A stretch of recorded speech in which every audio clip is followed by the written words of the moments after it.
The village of Westering Vale had the sort of beauty that dulled one's suspicions. Sloping gardens with clipped hedges, rain-slicked cobblestones that gleamed under the morning mist, and neighbors who nodded with warm civility whether they liked you or not. It was late October, and the leaves had begun to fall in papery spirals, carpeting the lane between the churchyard and the vicarage in fading gold inside. The vicarage drawing-room tea was being poured with the usual fuss of Bridget's. Chambers smelt softly of cardamom buns, and silver-polished talk rippled in corners. A pleasant background hum among the guests were Mrs. Nora Winchell, who never missed a chance to emphasize her late husband's links to Parliament; Mr. Felix Deerin, the somewhat pompous pharmacist with a weakness for his own voice; and, of course, Miss Jane Marple, quietly seated by the window with her embroidery. But it wasn't any of them who drew attention that day. The woman arrived precisely at 3:41 p.m., just after the second round of ginger cake. She came on foot, her steps hesitant yet determined, her clothes modest but neat except for a peculiar shawl frayed at the edges, a once vibrant maroon now dulled to muddy place. "May I help you?" Clara Marrow inquired, already on her feet, porcelain smile in place. Yes, I was told there'd be a gathering. I'm new here, lodging at Briar Cottage." The woman stated. Her voice was soft, yet harsh around the edges, like a song that hasn't been sung for too long. Florence hesitated just long enough to recognize that this woman did not belong, then ushered her in with polished generosity. "Of course, please come in. We're always glad to meet new faces." Miss Marple, her embroidery paused mid-stitch, observed silently, not out of impoliteness, but with the clinical attention one takes to a hairline fracture in a teacup that everyone else seemed to ignore. The woman introduced herself as Mrs. Edith Lundale, who had recently been widowed and was not entirely comfortable speaking of either. Her eyes flicked around the room with a hunted animal caution before landing on the tea tray, as if it offered some neutral ground. The others greeted her with a practiced warmth, but beneath the polite questions and polite laughter, something else stirred. "How very sad," Mrs. Winchell cooed. "Not sad at all. It must be such an adjustment, losing your spouse and shifting residence in one go. I hope you're not finding it too lonely. I like the calm." Edith answered and added too hastily. Miss Marple, who had spent a lifetime deciphering the underlying implications in such casual remarks, noticed the almost imperceptible tremor in the woman's hands as she reached for her teacup later, as conversation shifted to rose trimming and the lack of decent linen. Edith Leal's attention remained fixed oddly on the framed portrait above the fireplace, Reverend Marrow's father, painted in funereal oils, his eyes stern even in oil and canvas. Miss Marple looked up just as the woman lowered her gaze. She had not blinked in nearly 20 seconds by the time the gathering wound down. The guests had politely catalogued Edith as a bit odd, but harmless as the last crumbs of cake were swept away, and Shaw's collected. No one spoke of her directly, not even Eve Florence. "Blinked? You noticed it?" Miss Marple smiled slightly. "One notices such things when one has spent enough time knitting next to a fire outside." Twilight crept over Westering Vale with icy fingers. Edith Lonsdale walked back alone to Briar Cottage. A blackbird startled from the hedge as she passed, but she did not flinch. Miss Marple watched from the window a moment longer, then returned to her embroidery. The thread she chose was red before moving on to the next detective. "Where in the world are you solving mysteries with us? Drop your location in the comments, and if you want more twisted tales, press subscribe. Tomorrow's case file is much darker. Stay sharp. Chapter 2. Briar Cottage had once belonged to a stonemason's widow and still bore the stubborn marks of its history: weather-worn shutters, slate roof, patched and mismatched pieces, and a chimney that leaned slightly like a man who'd grown tired of standing upright. It sat at the edge of the village, past the greengrocer's and the old livery yard, with a single footpath leading into the woods behind Edith.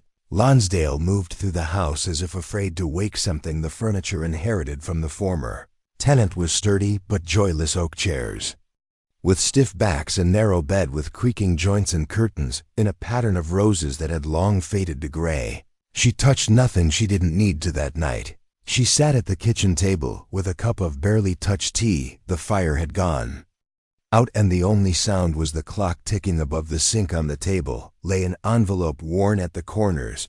The seal broken inside was a letter or part of one. She didn't reread it. She didn't need to. Instead, she folded it carefully, tucked it beneath the lining of a biscuit tin, and slid the tin back into the cupboard behind a row of jars labeled lentils, thyme, and pearl barley.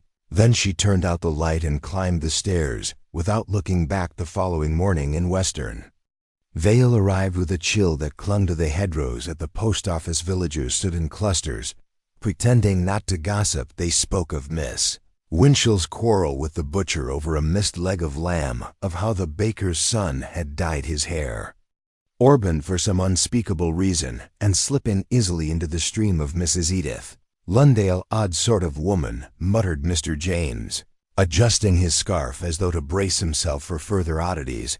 Kept looking at that blasted portrait, as though it had spoken to her.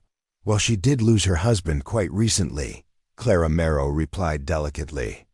Grief wears people in different ways. She's not from here, Mrs. Winchell stated from behind a rack of birthday cards. Miss Marple listened with the air of utter distraction, carefully picking a card with an embroidered bird on it. Constable Hensley stood beside his bicycle, watching Edith from a distance as she left the grocer's with a paper bag clutched close. She didn't notice him, or perhaps pretended not to, when she crossed toward the path leading to Briar Cottage. She paused, hesitated, and then glanced over her shoulder. No one was following her, but she did not take the path. Instead, she continued down the lane, her footsteps too quick, her eyes scanning the hedge as though expecting something to. Miss Marple watched the same scene. She had seen that same walk in a young woman once, years ago, in another village after a man's suicide. Was quietly determined to be something else. It was the walk of someone waiting to be caught, not out of guilt, but out of inevitability. She turned from the window and returned to her writing desk. Her niece had sent her a new type of crossword puzzle, one with diagrams and cryptic instructions. She took no pleasure in it today. That evening, Edith Lonsdale arrived just after 6 p.m., surprising everyone. She ordered a ginger beer and took a seat in the corner, barely lit by the overhead lamp. She didn't speak to anyone unless addressed, but eyes followed her all the same. Miss Marple entered, invited by a visiting cousin of the vicar's wife, a talkative woman with a taste for lamb pie. She made her way slowly across the pub and offered Edith a gentle nod. The woman looked up, startled. Miss Marple, isn't it? It is, Miss Marple said kindly, and you must be settling in well if you located the 3 magpies. Most don't come here until at least their 3rd Sunday. Edith's mouth twitched. It might have been a smile. I wasn't sure if I should come. That's generally the best excuse to do so. Miss Marple responded that when one is unsure of oneself, one meets such wonderful people and sees even more. There was a stillness, not uncomfortable, but full of something unspoken. I'm not used to villages, Edith mumbled. Everyone seems to know each other's stories. Miss Marple's eyes softly gleamed. They know parts of stories, my dear, and some prefer it that way. Just then, Mr. James passed their table, nearly tripping over the edge of a worn rug. He recovered, flushed, and muttered a quick apology before vanishing into the back. Miss Marple said nothing, but Edith's eyes lingered on the pharmacist's retreating back with something close to fear that night. As the pub emptied, the fog outside grew thick enough to swallow the road beyond the gate, and when Edith stepped out, she found the lane deserted.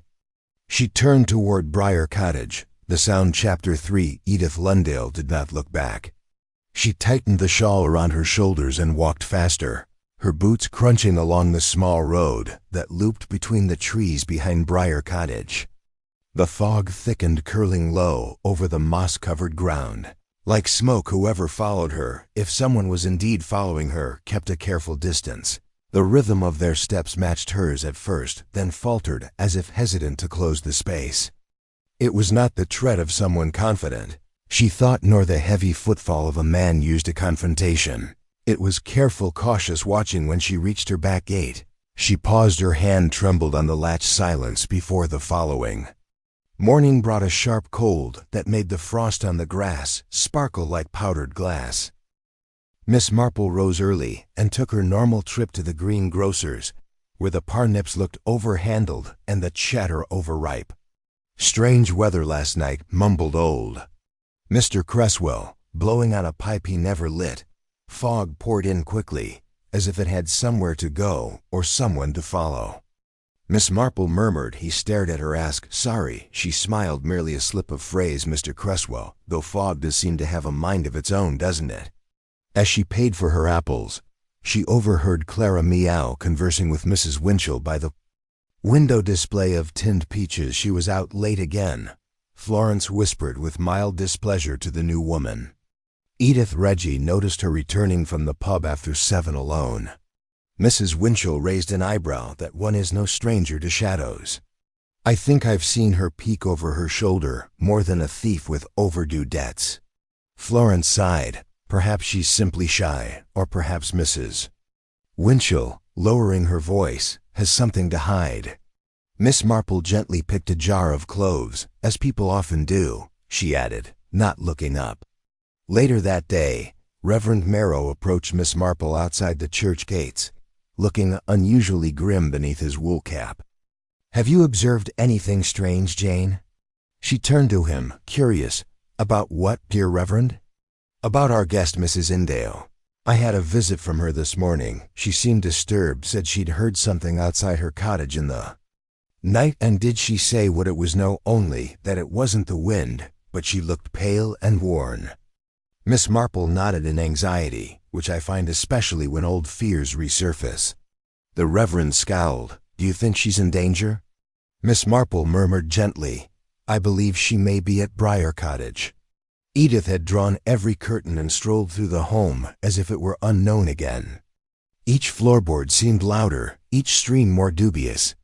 She checked the lock on the door 3 times before taking out the biscuit tin from the cupboard once more.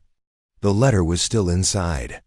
She ran her finger along the paper's edge, hesitating, then folding it again, but not to return it to hiding. Instead, she placed it in her handbag. That afternoon she set out on foot toward the high street. Miss Marple spotted her from the tea-room window of the Rosemary Pot, where she had just finished a quiet lunch with Colonel Appleby and his daughter. She excused herself and stepped outside just in time to see Edith vanish around the corner of the bookshop. She considered following but decided against it. A bird flies faster when it thinks it's alone. Instead, she walked slowly past the post office, noting that the blinds in Mr. James's dispensary were drawn odd for midday. As she turned the corner, she almost collided with Constable Hensley. "Miss Marple," he said with a nod. "All quiet today." "For the moment," she said, "though. Quiet in my experience. It's often the sound just before a secret speaks." The young constable gave her a puzzled smile, unsure whether to treat it as a warning or by late afternoon. A small group had met again at the vicarage for the parish committee meeting. Miss Marple was among them, but Edith Lundale was not present, despite being expected. "I gave her a written invitation," Florence replied, staring at the vacant chair. "Perhaps she forgot." Miss Marple stirred her tea, or perhaps she recalled something else. Mr. Deeren arrived late and offered no apology. His collar was damp, as if he'd cleaned it in a hurry. He sat stiffly, answered questions with more sharpness than required, and avoided everyone's sight except for one brief time when Florence mentioned Edith's absence, when he looked up swiftly, then down again. Miss Marple noticed that evening, as dusk dipped into full darkness, Edith sat alone in her front room with the letter now unfolded in her lap. Her hands trembled slightly. She lit a small fire and watched it catch flames rising as if hungry for truth. She reached for the telephone. Halfway through dialing, she stopped. Her eyes flicked to the window. Outside, across the garden hedge, a shape moved, a shadow between the trees. It paused, then vanished. Chapter 4. By morning, the fog had cleared, leaving behind a community that seemed more brittle than before, as if something beneath its surface had shifted slightly overnight. The postman, Mr. Linton, carried his letters with remarkable briskness, barely pausing to gossip. Perhaps he'd sensed it too, that change in the breeze. At Briar Cottage, the telephone remained untouched. Edith hadn't finished the call. She had sat beside it until the fire went out, then gone to bed fully clothed, the letter still tucked inside. Her handbag, she rose early and for once opened the curtains. Morning light spilled in, cautiously revealing dust she hadn't noticed, corners she had left too long untouched. She moved mechanically, tidied the sitting room, boiled water for tea she didn't drink, and took the handbag from its place. A tiny walk led through the willows to a small seat overlooking the stream. It was a forgotten location, too shaded for most and too peaceful for the noisy. Miss Marple, taking her usual stroll through the east lane, saw Edith's figure disappear into the trees, curious at the village shop conversation circled like birds over a newly plowed field. "She's always out early," that one muttered Mr. Cresswell, walking into the hedge like she's looking for something she lost. Clara Marrow nodded more thoughtfully than usual. She hasn't returned the vicar's borrowed hymn book and was supposed to join the garden committee. I don't think she means offense, but she's becoming harder to read. Miss Marple entered just in time to hear the last remark. "It's often those who hide the least who become unreadable," she offered gently. "We look for secrets where there are none and miss the ones wrapped in silence." Mr. Cresswell squinted. "What does that mean exactly?" Miss Marple gave a faint smile. "That people often carry things we don't expect, especially when they arrive already wounded by mid-afternoon." Edith returned from the path, hands cold and empty. She had left no letter. She had posted nothing. The decision sat heavily on her face. As she passed the church, she paused. Someone was coming down the path from the bell tower. Mr. James didn't notice her at first. His face was pinched red from exertion. Or something else. He held something. "Mrs. Lonsdale," he said with a tight nod. "Out for a walk." She nodded, then glanced down at the bundle beneath his arm. "And you?" Hay lips pressed together. "Church maintenance. Dust in the tower, bad for the lungs, of course." Their words were ordinary, but the silence between them was not. He moved past her quickly, footsteps sharp on the gravel. Edith stood very still until he had turned the corner. Then she continued home, slower now. Miss Marple had paused behind the old stone wall. Edith sat at the threshold, her shawl trailing behind her, like a memory, not as a priest, as someone who listens. He ushered her in, surprised but warm. Florence brought tea, though. Edith left hers untouched. She sat stiffly on the edge of the chair, her hands tightly clasped in her lap. "I came here because it was far," she said softly. "Far from him, from everything that happened. You don't have to say anything. You're not ready to," the Reverend assured her. "But I should before it happens again." The Reverend leaned forward. "Slightly happens again." Dale glanced toward the window. "I think I've brought something with me. Not something I meant to carry, but it followed anyway." The words hung in the air like breath in cold air. Before the Reverend could reply, the doorbell rang. Florence answered it moments later. She returned, confused. "It's for you, Edith." "Someone named Mr. Durton." Edith stood abruptly. Her hands shook. "I didn't tell him I was here," she whispered. Miss Marple, passing the vicarage at that very moment, with her knitting bag in hand, saw Deeran's figure at the door, his expression unreadable, but his presence oddly strained, not urgent, not friendly, intent. 5 minutes later, Edith left the vicarage with him. They didn't speak and walked side by side, stiff as strangers from her viewpoint at the hedge. Miss Marple noticed how Deeran kept one hand in his coat pocket the entire time. She waited until they vanished down the bend before slipping in to speak with Florence. "What did he say to her?" Florence frowned. "Nothing. All he asked was if she was in, but his eyes weren't kind." Miss Marple nodded slowly. "He's hiding something." Florence blinked. "Do you know what?" "Not yet," Miss Marple replied softly, "but I believe Edith does." Edith did not return to the Three Magpies that night. Her lights remained off well into the evening. The curtains never moved. And somewhere far past the edge of the village, the wind carried the faint sound of something dragging over gravel. Slowly and deliberately, muffled as if someone were removing a burden, They'd long waited to let go. Chapter 5. Morning in Western Vale. Arrived without color, a gray veil hung over the cottages and church steeple, muting the dawn into a dull whisper. The birds sang late, even the dogs barked less.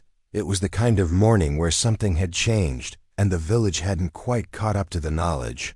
Yet by 8 o'clock word had reached the green. Constable Hensley had been called to the wooded stretch behind Briar Cottage. "Something's been dug up," whispered young Timothy Grieve.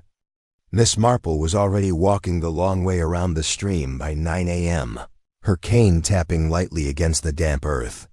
She had heard it as well, and while she disliked gossip, she disliked unspoken truths even more. Constable Hensley stood by the wall, looking distinctly pale. 2 uniformed officers from the larger town had arrived, their boots muddy and eyes drawn. They spoke quietly, shielding something behind a canvas sheet hastily thrown over a hollow in the soil. "Miss Marple." Miss Marple's lips pressed together. "Human?" He nodded. "That's what they're saying. The police believe the remains have been there for some time. They're not sure how long, but someone tried to bury it properly under the roots like a dog might do with a stolen shoe." She said nothing for a moment. "Then has anyone seen Edith Lundale this morning?" The Reverend blinked. "No, but surely she has nothing to do with this, miss." Marple didn't answer directly. "I believe the answer to that lie. I went to offer her something warm, a fruit dessert, and found her door unlocked. The rooms were untouched, but she wasn't there. Her handbag and shawl were gone." Miss Marple nodded slowly. "I'm not sure how long she's been missing, but she left the kettle full and the fire still smoldering. It couldn't have been more than an hour ago that Miss Marple stood and reached for her coat. We might still be in time if they found her half a mile past the woods near the disused train line. She wasn't hiding." She sat on an overturned log, her shawl wrapped tight, staring at a gap between the trees as if it had once spoken to her and might again. Miss Marple approached carefully. "Florence, a few feet behind you," did not finish her tart. Miss Marple noted her voice was low and warm. Edith turned. She looked older than she had even the week before, eyes swollen, lips pale. "I thought I could outrun it," she said softly, "but it came up anyway." "What did dear Edith?" Looked down at her hands. "The body, or rather what's left of it, miss." Marple sat beside her, cane laid across her knees. "Was it your husband?" A beat, a breath. "No," Edith whispered, "but I think it was someone else's." Later inside Miss Marple's sitting room, a small fire crackled, and tea was poured without ceremony. Florence sat quietly in the corner, occasionally dabbing her eyes. Edith did not touch her cup, but she no longer appeared to be about to flee. "There was a man," she said, "years ago, before my marriage, before any of this. He followed me, not with violence, not at first, but with persistence, kindness made into a trap." Miss Marple nodded silently yet attentively. "I told someone."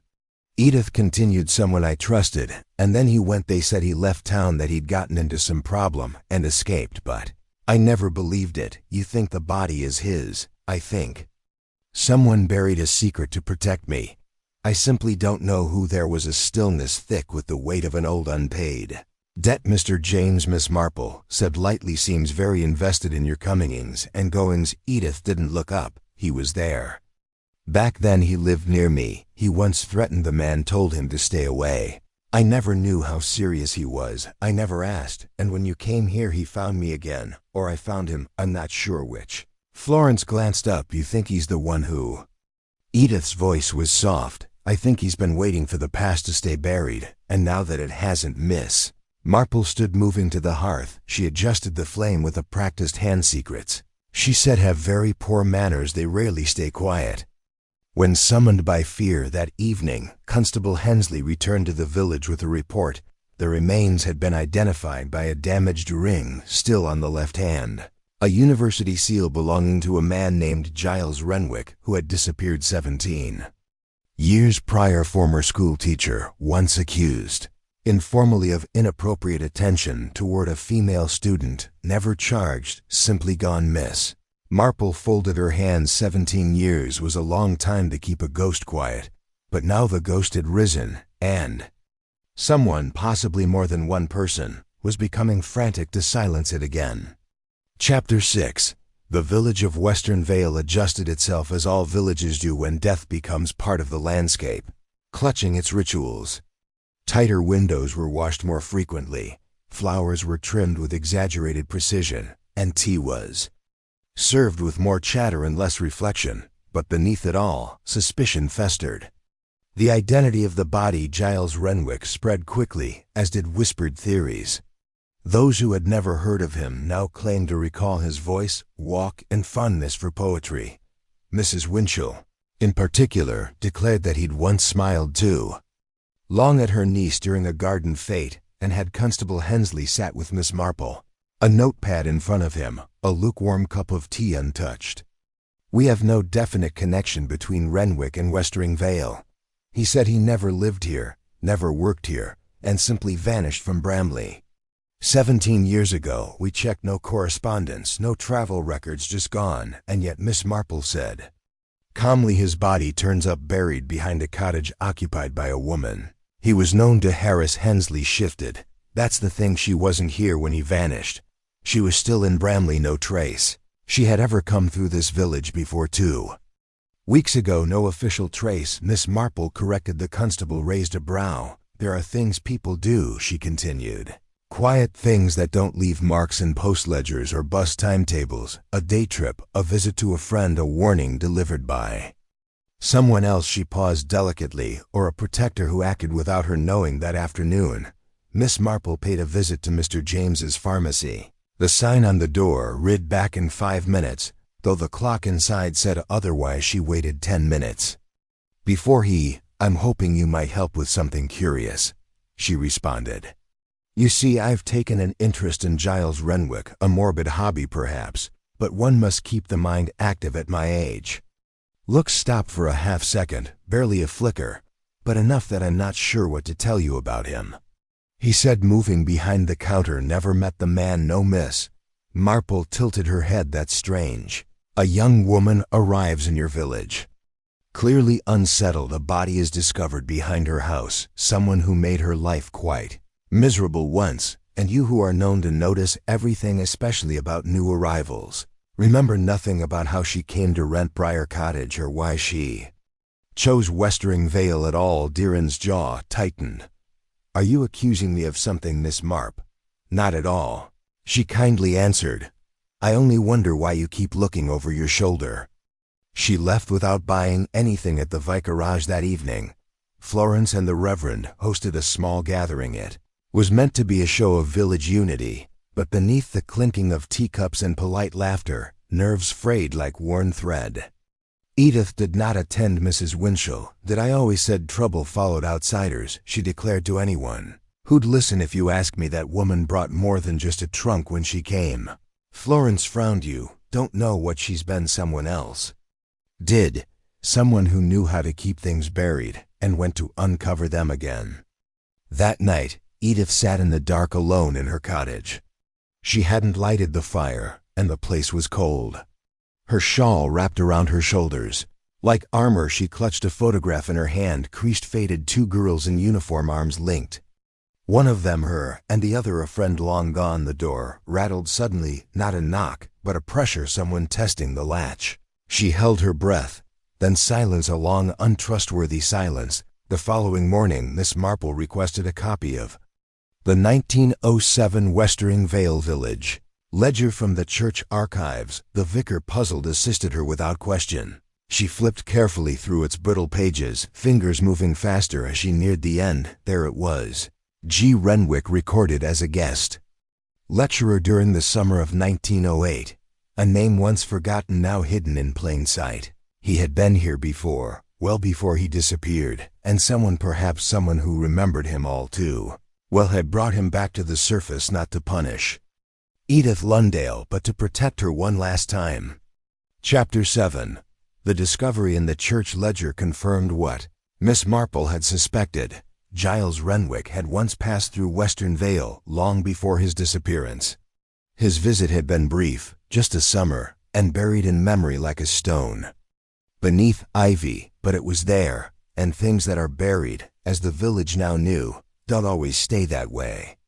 She returned home that afternoon and placed the fragile ledger gently on her side table. The wind outside had picked up, rattling the window latch in short, urgent bursts. She watched it a moment, as if waiting for the house to exhale something forgotten. Then she took out a small black tin from the drawer. Inside were folded notes, observations, names, places. She added a new one: Renwick Summer. Visitor 1908, not just Bramley. She paused, then underlined it twice. That evening Constable Hensley came knocking. "I've been going through the town records again," he said, shivering slightly as Miss Marple let him in, looking for anything connecting Renwick to this place. And something odd came up. She waited, her hands wrapped around her teacup. There was a complaint filed back in 1909, barely a note really. It was recorded as a disturbance during a lecture series. The name Renwick appears, but there's no detail. No one followed it up. Miss Marple nodded, because no one wanted to, or perhaps someone made sure it was left quiet. Hensley hesitated. "What are you thinking?" "I'm thinking," she said slowly, "that Giles Renwick had a habit of leaving shadows behind him, and someone in this village may have decided 17 years ago that one of those shadows had grown too dark to tolerate." Meanwhile, Edith sat by the cold hearth in Briar Cottage, the photograph in her lap again. Her fingertips traced the edge of her friend's face, the girl whose name she had not spoken aloud in nearly 2 decades, Lena. The girl who had trusted the wrong man, the girl who had vanished. After a private conversation with Giles Renwick, no investigation, no outrage, just a resignation that girls who disappear often bring it upon themselves. Edith closed her eyes. What if Lena had come here too after Renwick left Bramley? What if she had tried to follow him, not to forgive, but to confront? What if she never left? She rose slowly, set the photo down, and crossed to the dresser, where she kept the handbag inside. Beneath the usual clutter of letters and hairpins was the folded letter Miss Marple had yet to see. She opened it again. "If anything happens to me, he'll be in Westering Vale looking for the girl in the shawl. He won't forget her." Lena had written it 17 years ago, and she had mailed it the day before she vanished. Edith hadn't opened it until 3 weeks ago, after her husband's death, while sorting old boxes.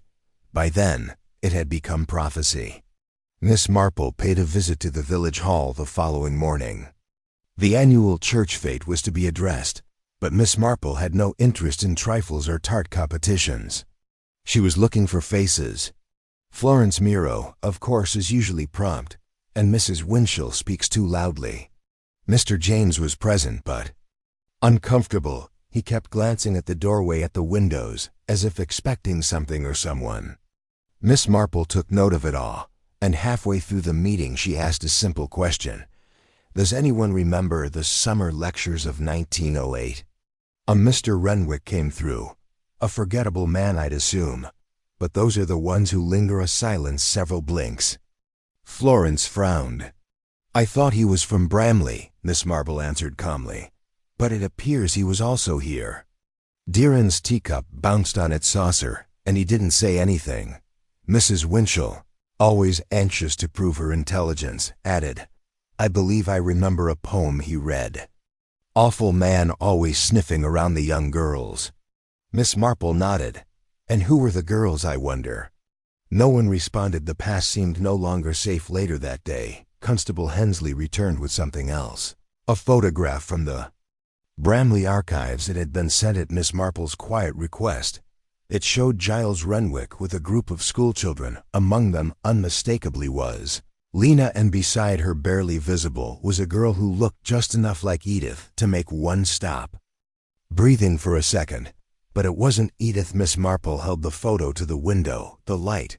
The note simply stated, "I believe you tried to protect someone long ago, but protection isn't the same as silence. Shall we talk?" Deeran arrived after sundown. Miss Marple served tea unhurriedly. He did not drink. She waited. Then, quietly, he said he was going to hurt her, the second girl. "Lena, I know," Miss Marple replied. "She followed him here. I don't think she meant to kill him, but it happened. I found her crying in the wood in the burial." He looked down. "I couldn't leave her with it.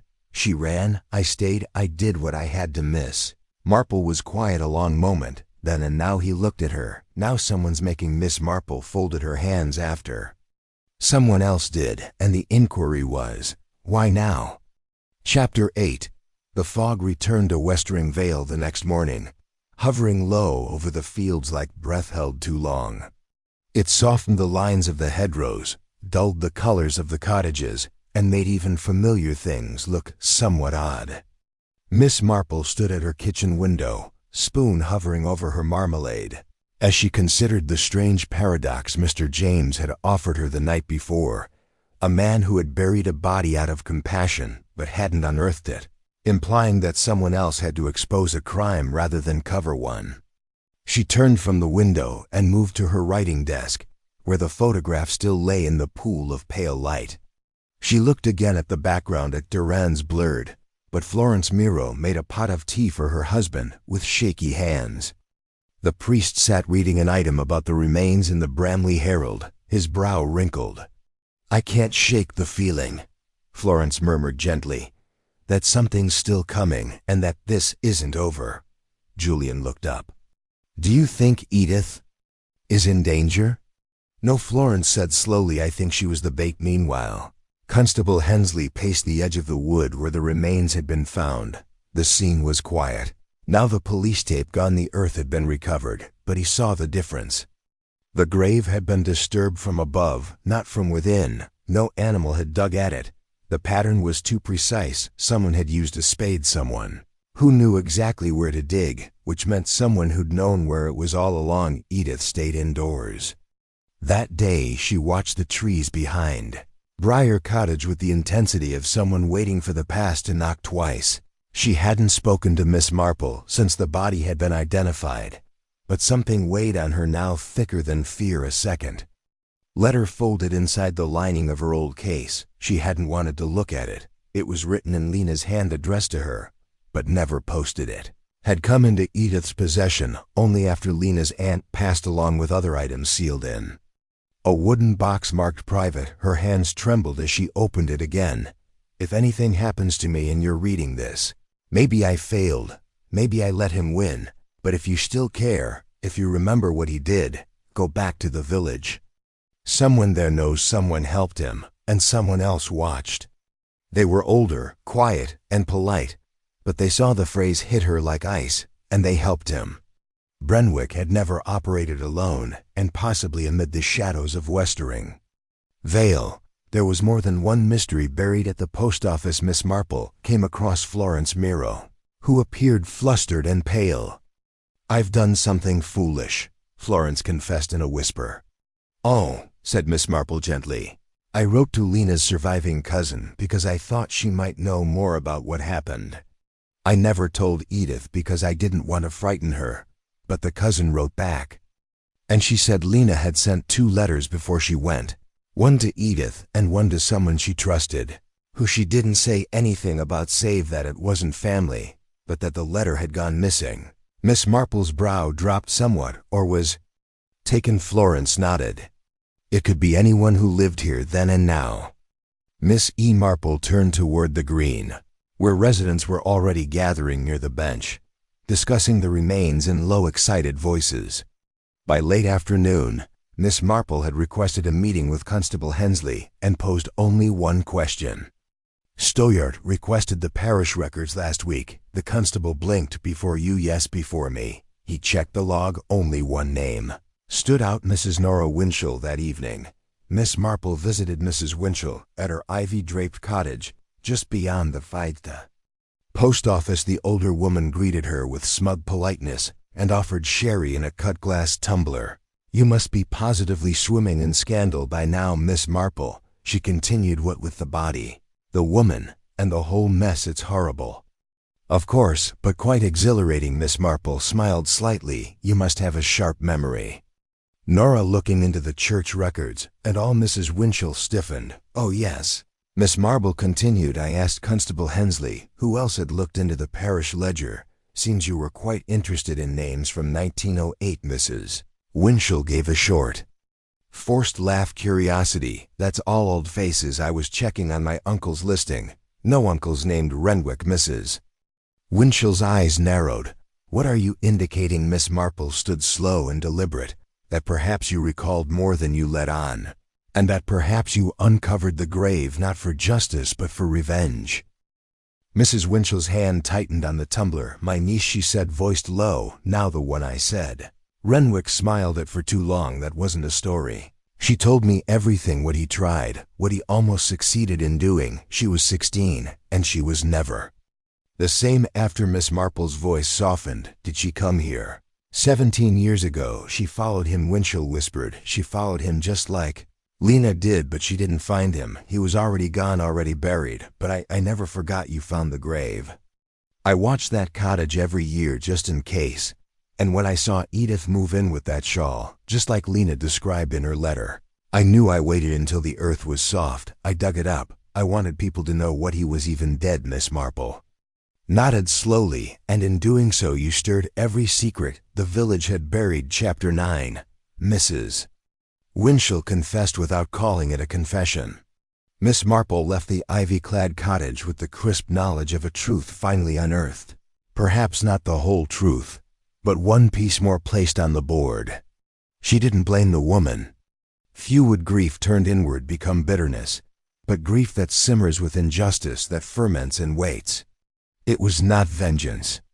Miss Marple was particularly interested in the reason because someone had assisted Barry Renwick and someone else had known or suspected it for 17 years, and that person may have permitted Mrs. Winchell to dig or encouraged it.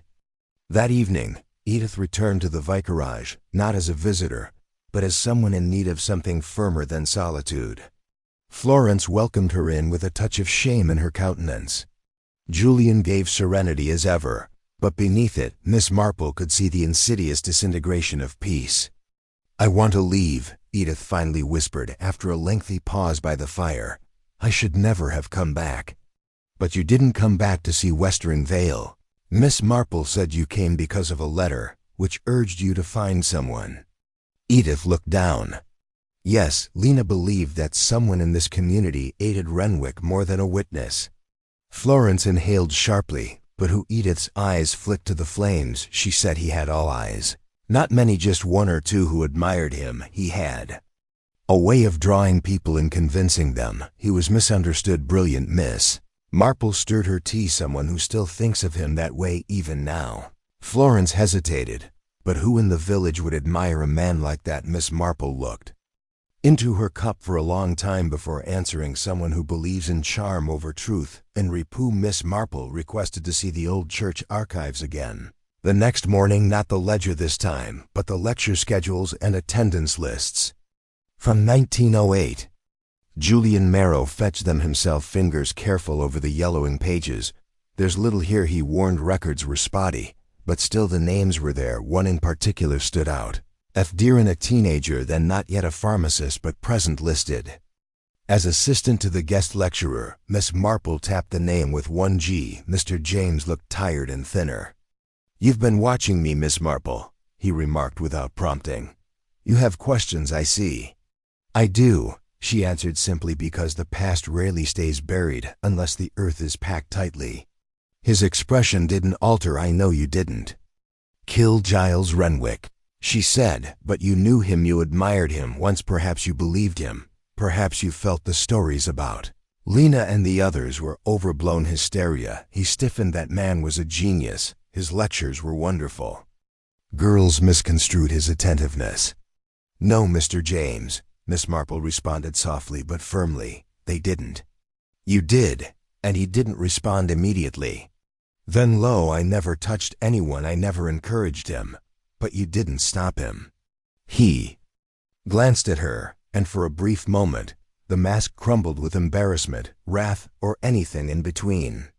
"I warned him, dared, and whispered that when Lena came to meet him, I told him to go because she would not keep quiet like the others." He chuckled and claimed she was tired of drama. Miss Marple tilted her head, and then she didn't come back the next day. "Renwick seemed upset. He left town that evening." "You felt she'd hurt him. I thought he'd harmed her." Miss Marple watched him. "Then why didn't you go to the police?" His voice lowered to a bitter whisper, since no one would have believed it if not for his letters of recommendation, his silver tongue, and my word against his. So she replied quietly, "When she was found weeping in the woods, you helped her disappear." Deeren looked away, so I told her to run away, and I buried the truth. That evening, Miss Marple returned to Briar Cottage, and Edith let her in without saying anything. The fire was lit, the kettle hummed softly, and a photo of Lena had been moved to the mantel. "I believe," Miss Marple said gently, "you were meant to be the last witness." Edith looked up. "He followed you once," Miss Marple continued, "but even in death, Renwick's legacy haunted more than just you. His admirers, protectors, and victims all converged in this village. Someone made sure the body was found. Someone else remained silent for too long, and now the past demands closure." Edith's voice shook. "Do you believe it's over?" Miss Marple's gaze was steady, not quite. That night a new letter arrived at the vicarage with no return address. The handwriting was careful. Inside was a single photograph. It showed Lena, not in Bramley, but seated on a bench just outside the train station in Westering Vale. The timestamp on the back read, June 2nd, 1908, the day before she vanished. She had always been here. Chapter 10. Miss Marple handled the photos with the care one gives a confession, and offered to late the timestamp. June 2nd, 1908 was printed neatly on the reverse, just above the embossed mark of a forgotten photography store in Bramley. But the image spoke louder than any date. Lena sat stiffly on the train station bench, shawl knotted at the throat, eyes hard, no smile, no suitcase, just tension like a thread-pulled taut, and moments from snapping. She had come to Westering Vale, and someone had taken this photograph. The question now was not why Lena had come, but who had known she was here, and why they kept that knowledge hidden for nearly 2 decades. Miss Marple presented the photograph to Constable Hensley just after sunrise, and he regarded it with quiet disquiet, his thumb stroking the corner of the print. "It proved she was here," he murmured, "that she wasn't some ghost drifting between villages. She came." "Yes," Miss Marple said, "and someone noticed her arrival, most likely the one behind the camera." "Could have been anyone," he said with a railway staff local amateur photographer. Miss Marple gently shook her head. "No, this photo was posed. She's looking directly at the lens, not caught unaware-centered. She was waiting for whoever took it, perhaps even asked them to take it." Hensley paused. "But why to prove she was here?" Miss Marple remarked, leaving behind a marker that Renwick couldn't refute if he tried to lie about her existence. He tapped the back. "But this was never posted, never published. Why send it now?" Miss Marple said without hesitation, "Because someone knew she was gone before anyone else did." The Reverend Marrow discovered Florence in the garden that same morning, pale and disturbed. "I've just spoken with Edith. She says she remembers a man taking Lena's photo," said. "Lena told her she was meeting someone near the station, a friend of Renwick's. Not a student." Julian frowned. "A friend from where she wasn't sure, only that." The man was older, well-dressed, not local. Miss Marple, arriving just behind them, with deliberate timing, caught the last few words. "A friend of Renwick," she said thoughtfully, "or someone who wanted to become one that afternoon. Edith brought something." To Miss Marple, it was an envelope inside a page torn from a journal. "Lena's writing sharper, less fluid," he says. "I misunderstand him, that I let fear twist my memory, but the others won't speak, and his friend Deeren, he watches always. I think he wants to help me, but I can't trust his silence. There's someone else, a man I've seen twice, a cane, mustache, gold ring. I think he photographs the girls. I think he knows Z. Marble's hands still the cane, a mustache, a gold ring, and photographs."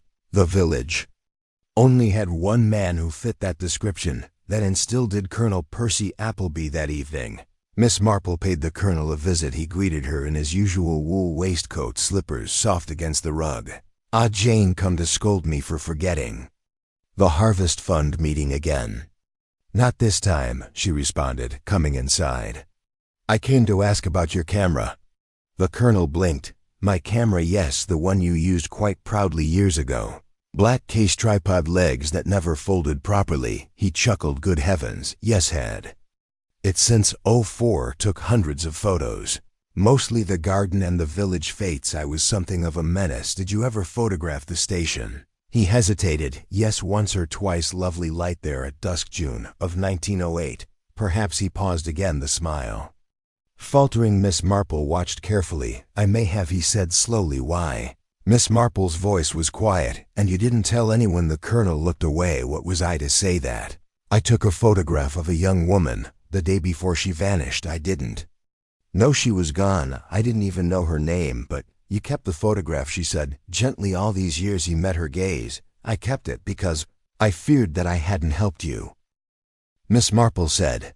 But it was your quiet that night. Miss Marple sat at her desk, fitting the timeline together, and the final pieces fell smoothly into place. Lena comes, prepares for a portrait to commemorate her stay, and meets with Renwick. Something happens, a confrontation, a struggle. She disappears.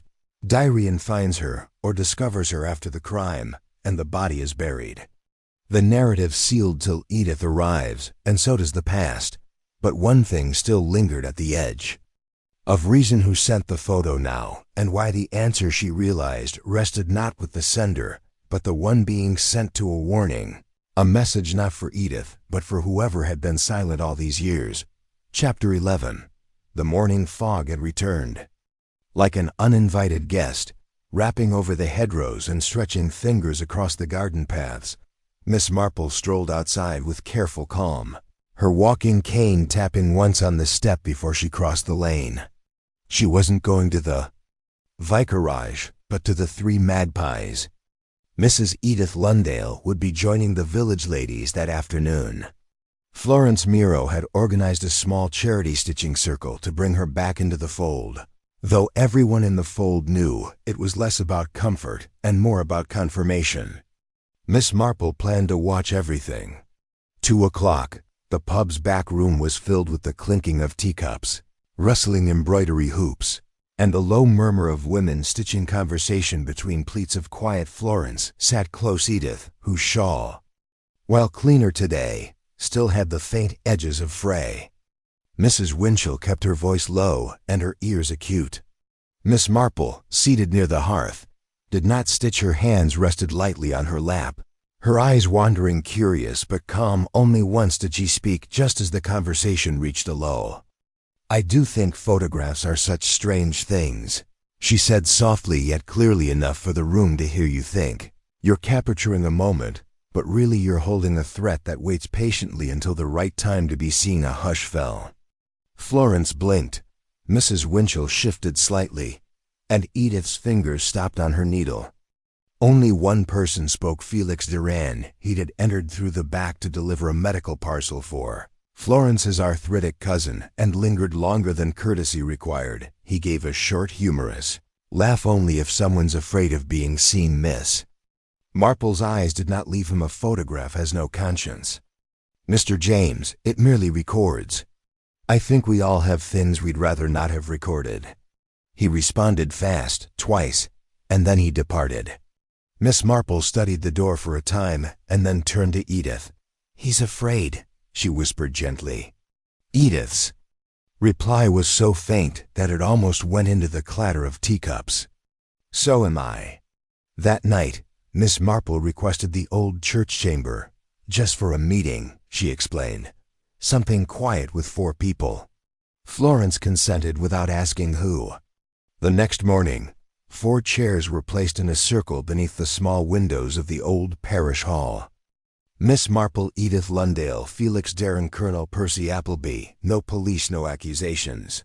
Just eyes. They sat in silence. At first the colonel tapped his cane once Darren looked anywhere. But at Edith, Miss Marple let the pause stretch, let the discomfort ripen. Then, without ceremony, she placed the photograph on the table between them. Lena, eyes forward, waiting. She wanted proof she was there. Miss Marple remarked, and she received it. The colonel exhaled slowly. Yes, I took it, but I did not harm her. Miss Marple said, but you buried the fact that you had seen her because you feared being implicated. You feared what she was running toward. Darren's voice was hoarse. She wasn't running, she was hunting. Edith flinched. I found her in the woods, Darren, said voice cracking, not dead, not angry, just broken. She told me what happened, said she'd threatened him, said he tried to convince her to keep quiet, that he'd make it all disappear. And did he? Miss Marple asked. No. Darren whispered that she killed him. I don't know, she said she hadn't meant to. She didn't even know if he was dead. She ran, I followed, and I buried the body. Miss Marple turned to Edith. And you never knew the full truth until recently? Edith nodded. Once she'd only told me she was going, said if she didn't come back to remember the shawl, that's all. Miss Marple leaned forward. So why now, Mr. James? Why was the body uncovered? Who disturbed that grave after all these years? Silence. Then a voice that wasn't his. Appleby said, voice dry, not at first, but when the news spread, I remembered that girl asking me for the photo, how she never came back. I thought maybe he'd done something, maybe I had helped him lie. I dug to be sure. Why not say so? Miss Marple asked. Because it was cowardice, he said. 17 years of silence doesn't turn into nobility overnight. Miss Marple folded her hands. So now we know Lena killed him, perhaps in fear, perhaps in defense. She fled. Darren, trying to protect. Miss Marple stood behind, watching the dawnlight come through the big windows. It wasn't a flawless finish, but it was a complete one, which is the rarest thing in mysteries. Chapter 12. The village of Westering Vale did not change overnight. The shops still opened at 9 a.m., the church bell still rang twice as loudly, and the birds still sang, though they seemed quieter in the days that followed the gathering in the parish hall.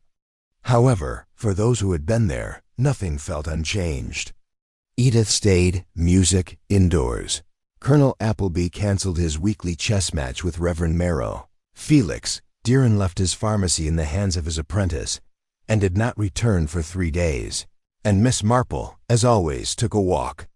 She walked past the graveyard and through the wood, where the roots still bore signs of the disturbed earth. The police had long since closed the scene, satisfied that the death, while criminal, belonged to a time when they could no longer prosecute. 17 years was a long time. The law's hands get shorter with each year that went silent. But truth, once spoken, has its own form of justice. Edith stood on the edge of the trees, arms wrapped about herself, not terrified, not weeping, just there. He's still here, Edith murmured without looking up. Miss Marple answered softly, he's gone. What remains is yours now, not his. Edith's gaze moved toward the soil. Do you believe she planned to kill him? Miss Marple took her time before answering. I believe she meant to stop him, and I believe he left her with no choice. Edith nodded once, as if that small confirmation settled something deep.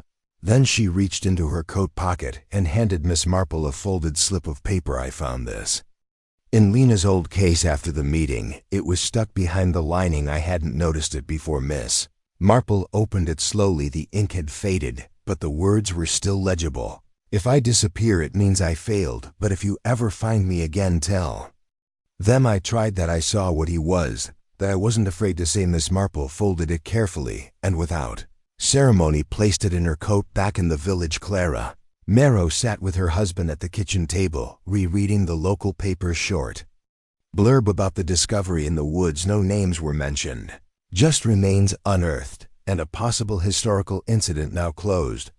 I suppose that's how most stories end. She spoke gently, squeezed into indistinct words. Later that day, Colonel Appleby paid a visit to Miss Marple's cottage. He appeared older than usual, but no less upright. I've written a letter, he said, to Lena's cousin. She deserves to know someone else believed her. Miss Marple nodded. That's a kind thing to do. She may not reply, she may not need to. They sat for a time, two elderly souls interwoven into a hamlet that had finally let go of one thread too many. I should have spoken then, the colonel murmured, but I thought silence was safer. Miss Marple responded, is rarely kind to those who carry it the longest. He departed without saying goodbye because it wasn't needed. The next morning brought another unexpected delivery parcel. Brown paper with no return address within was a photos book, cloth-bound, delicate, that belonged to Lena. Miss Marple slowly turned each page, There were photos of school friends' garden paths and train tickets pressed into the margins. But one page had recently been added, the photo of her at the station below it in Edith's handwriting. She came. To speak the truth, the rest of us simply took longer to hear it. 3 days later, Edith packed a single suitcase, leaving the shawl behind folded gently on the bed. It no longer belonged to her voyage. Miss Marple greeted her at the gate before she could board the coach. "No goodbyes?" she asked, with a slight grin. "Only thanks." Miss Marple held out a small parcel wrapped in cloth, tied with string for the train. Edith opened it later, and inside was a notebook blank waiting, and a note. "You've lived someone else's story long enough to write your own JM, that." Evening. Miss Marple walked the lane alone. The sky was beginning to darken. The church bell struck 6. She passed Briar Cottage and paused. The windows were shuttered now, the garden still, but the silence no longer felt haunted. It felt clean, not celebratory. Chapter 13. 3 weeks had passed since Edith Lundale took the early train out of Westering Vale. She left behind no forwarding address, messages, or explanations, only an empty cottage and a folded shawl that had once carried the weight of history on its threads. The town, ever resilient, folded itself back into rhythm as the 3 magpies gossiped about more pleasant themes.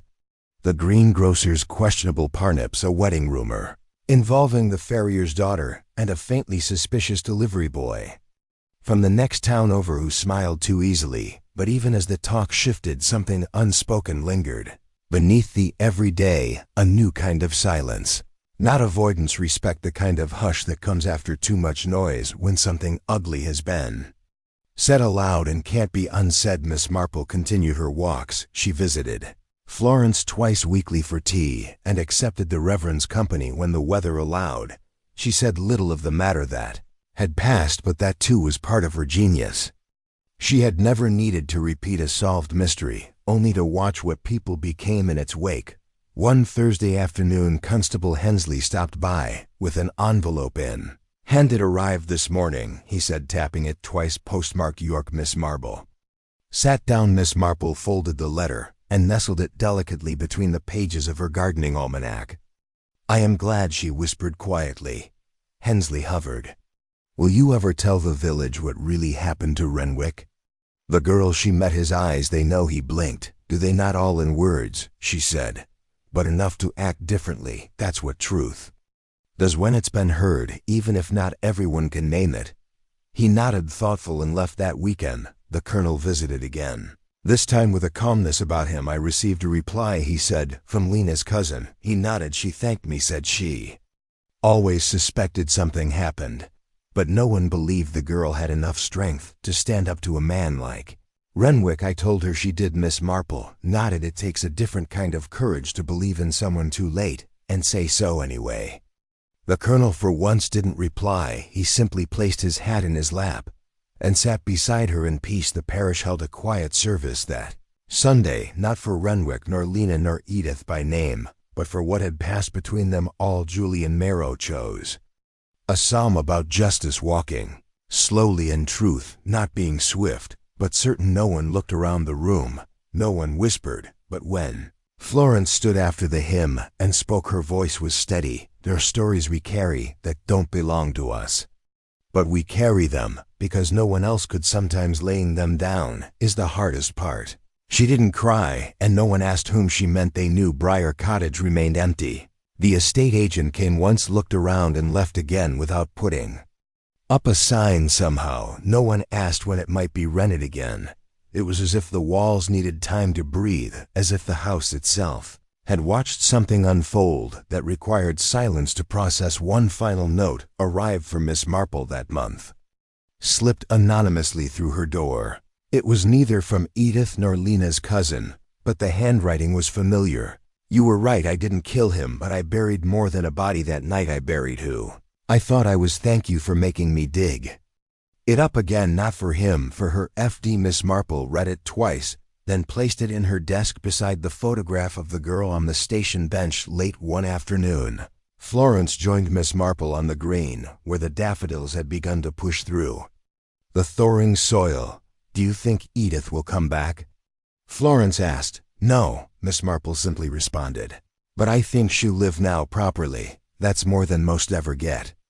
They strolled in silence for a time, then Florence stopped. Did you ever doubt who had done it? Miss Marple gave a faint smile. Oh yes, often. But the key was never who held the knife or the shovel, but who remained silent while others bled. As the sun dipped behind the vicarage roof and the shadows grew long, the village of Westering Vale stood still in the quiet. There was no fanfare, no scandal headlines, no arrests, just the certainty that a wound once hidden had been uncovered, cleaned, and left to heal not quickly, but completely, and for Miss Marple, that was justice.